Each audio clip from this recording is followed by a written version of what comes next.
नमस्कार शेतकरी मित्रांनो, मी डॉक्टर ओमप्रकाश हिरे.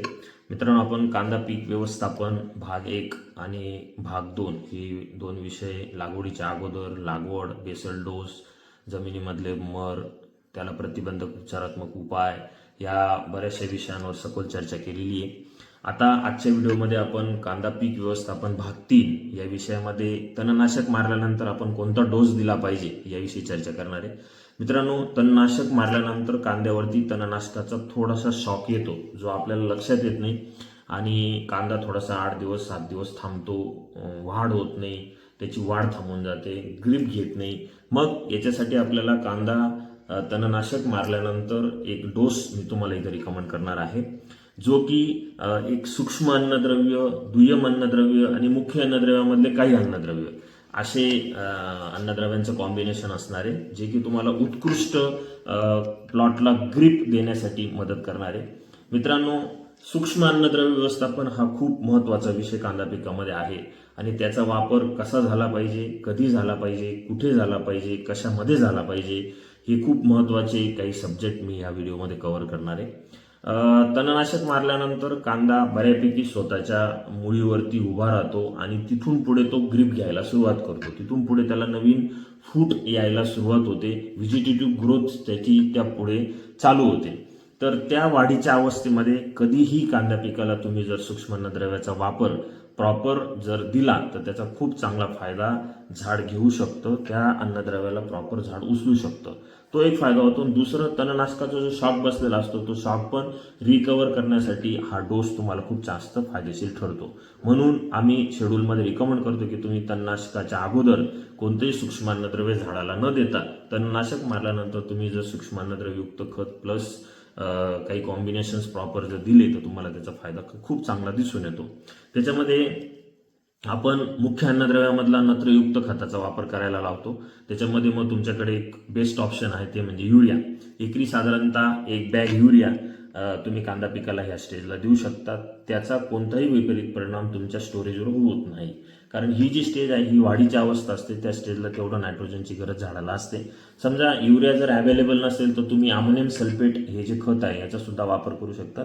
एकरी 1 बॅग याच्याने तुम्हाला वाढीच्या अवस्थेमध्ये खूप चांगल्या पद्धतीने नायट्रोजन सप्लाय केल्यामुळे कांद्याला ग्रीप मिळून जाते. कांद्याने ग्रीप घेतली तर पुढे तो प्लॉट खूप चांगल्या पद्धतीने तयार होतो. सूक्ष्म अन्नद्रव्याचा वापर करत असताना या युरियाबरोबर तुम्हाला ॲग्रिसर्च ह्या कंपनीचं मिंगल, जे की ग्लायसिन अॅमिनो ॲसिड चिलेट केलेलं स्प्रेडराईन टेक्नॉलॉजीचं प्रॉडक्ट आहे, ते तुम्हाला एकरी 5 किलो ह्या हिशोबाने ह्या युरिया किंवा अमोनियम सल्फेटमध्ये मिक्स करायचं आहे.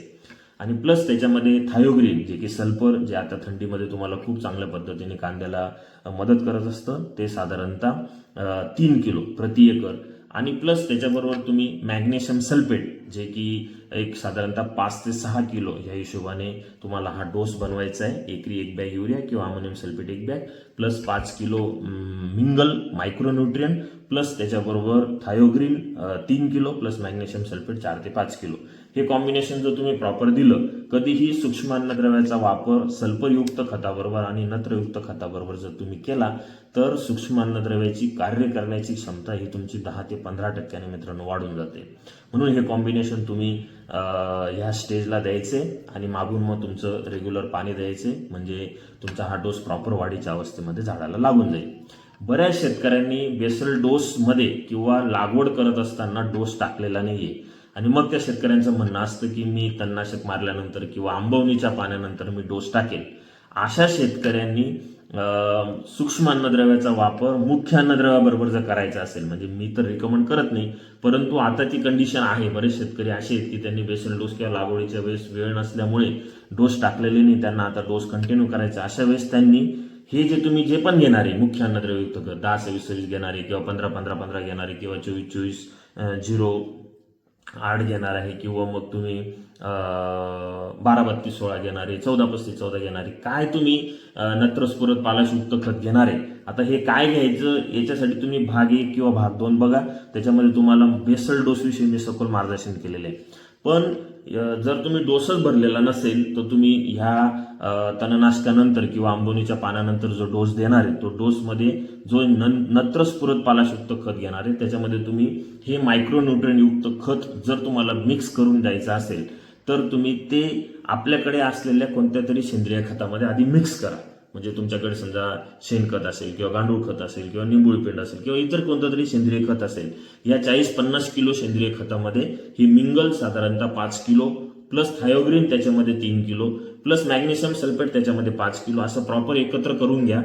शेणखतामध्ये किंवा सेंद्रिय खतामध्ये तुम्ही हे मायक्रोन्यूट्रिएंट मिक्स केल्यामुळे त्याला एक प्रॉपर चिलेशन होऊन जातं, कोटिंग होऊन जातं. कोटिंग झाल्यामुळे तुम्ही जेव्हा ते फॉस्फरसयुक्त खतामध्ये मिक्स करणार तर त्याचं फिक्सेशन जमिनीमध्ये जे प्लेन दिल्यानंतर होतं किंवा मिक्स केल्यानंतर नॉर्मल केल्यानंतर होतं तेवढ्या प्रमाणामध्ये फिक्सेशन त्याच्या जमिनीमध्ये होणार नाही आणि त्याची उपलब्धता झाडाला खूप चांगल्या पद्धतीने होण्यासाठी मदत होईल.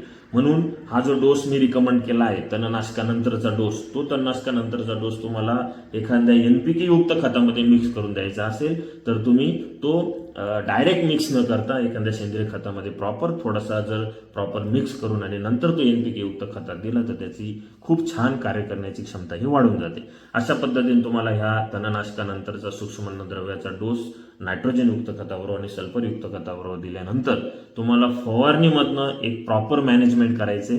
त्या फवारणीमध्ये तुम्हाला वाढीच्या अवस्थेमध्ये सूक्ष्म अन्नद्रव्याचा वापर केलेला आपण कधीही फायदेशीर ठरतो असं सांगत आलेलो आहे. म्हणून आपण वाढीची जी अवस्था म्हणजे तणनाशकानंतरची जी स्टेज येते त्या स्टेजला फवारणीमधनं तुम्ही आपलं प्रचलित प्रॉडक्ट जे की एक्सीड साधारणतः 2 ग्राम प्रति लिटर पाणी प्लस त्याच्याबरोबर न्यूट्रिबॉन हे 11-11-8 plus zinc plus sulphur plus थोडंसं बोरॉन असं कॉम्बिनेशन असलेलं सस्पेन्शन टेक्नॉलॉजीचं प्रॉडक्ट आहे. ते तुम्ही साधारणतः 2.5 ml प्रति लिटर पाणी प्लस त्याच्याबरोबर एक कीटकनाशक, मग तुम्ही तिथं कॉन्फिडॉर घेऊ शकतात किंवा मग रिजेंट घेऊ शकतात किंवा मग ॲक्ट्रा घेऊ शकतात. प्रमाणानुसार ते कीटकनाशक आणि एक साधं चांगलं बुरशीनाशक, मग झोल प्लस नॉर्मल जे बुरशीनाशक आहे जसं की ताकद असेल किंवा सार्थक असेल किंवा तुमच्याकडे साप पावडर असेल किंवा रेडोमिल गोल्ड सारखं कॉम्बिनेशन असेल तर असं एक साधं बुरशीनाशक ह्या कॉम्बिनेशनमध्ये मिक्स करून घ्यायचं आणि याची प्रति लिटर पाणी हे जे मी तुम्हाला प्रमाण सांगितलं 102 ग्राम प्लस न्यूट्रिबॉन साधारणतः 2.5 ml प्लस त्याच्याबरोबर एक बुरशीनाशक एक कीटकनाशक असं कॉम्बिनेशन तुम्ही तणनाशकानंतर तुम्ही जे स्प्रे देणार आहे त्या स्प्रेमध्ये काढून घ्यायचं आहे. म्हणजे तणनाशकानंतर तुम्ही जमिनीमधनं मायक्रोन्यूट्रिएंटचं ॲप्लिकेशन विथ नायट्रोजन युक्त खत with sulphur with magnesium sulphate आणि फवारणीमधनं मायक्रोन्यूट्रिएंटमध्ये तुमचं एक्सीड प्लस न्यूट्रिबॉन प्लस तुमचं एक कीटकनाशक बुरशीनाशक असं प्रॉपर जर तुम्ही ह्या स्टेजमध्ये जर प्रॉपर ह्या कॉम्बिनेशनचा वापर केला तर तुम्हाला खूप चांगल्या पद्धतीने कांद्याला ग्रीप मिळते.